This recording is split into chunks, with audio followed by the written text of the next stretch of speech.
Yeah. No, we can play basketball later on. Later on, after the show. After the show. Yeah, right. I'll hit you with the crossover. Yeah, okay. Oh, hi. Well, let's see. What do we got here today? What? Talk later. Today we're working with links. Yes, let's add some actual links to the actual website. It should be relatively simple, but let's try to keep it short, simple, and sweet.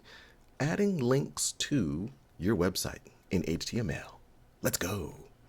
Okay, show the graphics now. After I say let's go, there should be some graphics and music. No graphics and music. Okay, all right. So I have Visual Studio Code open, and what you're going to want to do is just open up any standard actual text editor that you would like. But I usually use Visual Studio Code, and let's add some links. All right, so being that we didn't have the magical editing of the introductions after my theme, what we can do here is let's just try to add. Well, normally I have actually have a website actually open here, so I have MBA.com here. Now, if I just copy that and I paste it in here, you'll notice it's here, but I can't click on it. Can't click on it at all. So what we want to do with that is add it into an actual A tag. So that's going to be the A element.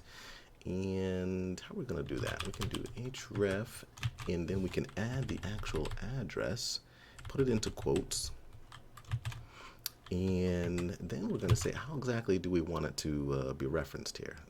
We'll just say NBA. This is NBA.com. All right, and let me refresh this as we got some gobbledygook there. That's the technical term, gobbledygook.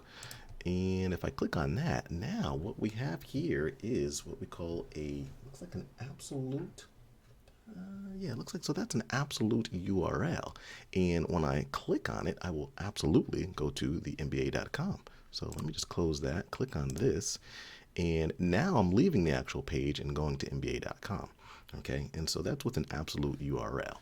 And now if I go back to the actual page we're working on, you normally would not want to have this entire long explanation as to what site you're going to, but you could just put NBA.com, and now you have your actual link right here, and it's much easier to click on that, and you'll notice down here, if you hover over it, you'll actually get the full description of the actual site as well. Now, let's say I wanted to create well, let's say we have an about page.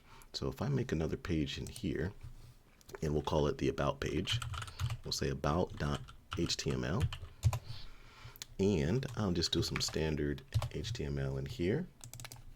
And just so you know, as I do the control, looks like the exclamation mark, this is just an Emmet tool that will allow you to just get some bare bones HTML. So you can hit tab or enter after that. But, so now we have an about page. And we'll just do a small little H1 in here, and we'll call it the about page, just so we know that we're actually going to this page. And you can imagine with web applications and websites, you'd have a number of different pages. An index page, which would most likely be your home, the about page, which could be about the actual site, and you may even have, like, let's say, a services page. But we'll just keep just these two here. Now we want to get to this page from the home page, which is right here. All right, now we have NBA.com right here as the first link, but let's add another one here. And now what we're going to do is let's just type the actual name. And we do not need HTTPS or anything like that. We can actually just put the name of the actual page, in which it's no longer an absolute path. It's more of a relative URL. So now what we can do is we'll just put go to about page. Okay. And let me just refresh that gobbledygook. And here we go. So we have the absolute path here for NBA.com, which is line 10. And then on line 11, we have go to the about page, which is here. So now if I click on that, now we go to the about page, and then of course you would have some magical HTML all below, just showcasing what the actual site was about. Okay, I think that's it. Try to keep it sweet and short. Subscribe, like, and leave some comments in the section if you have any questions. Stack out. Talk with you later.